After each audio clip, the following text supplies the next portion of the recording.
Hey everyone, thank you so much for tuning in. Today we have a 2021 F350. We're going to be disabling the driver's side seatbelt alarm / chime. It's a very simple process and we'll just do it in real time. What you want to do first is apply your e-brake, and once you have that done, go ahead, stick your key in the ignition and just turn it to the run position. Do not start it, just have it to the run position. And you can see down in the bottom right there, that will probably take about a minute to shut off. And once that shuts off, we're going to buckle and then unbuckle our seat belt 3 times, ending with it unbuckled.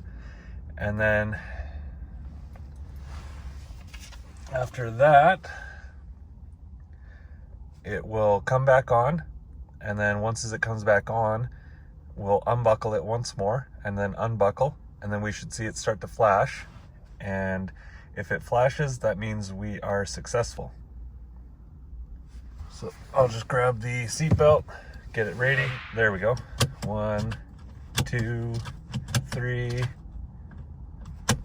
4. Okay, mine took 4, and then 1 more. And there it's flashing,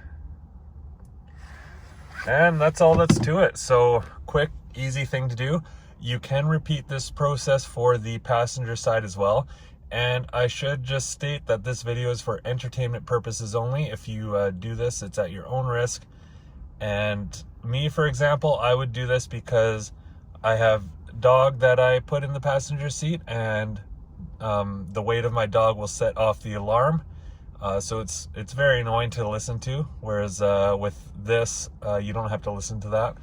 So yeah, thank you guys so much for watching. If you found it helpful, please leave a thumbs up and consider subscribing to the channel if you aren't subscribed already. There'll be lots more how-to tips and various other content coming out. So again, thank you so much, and I hope each and every one of you have a wonderful day.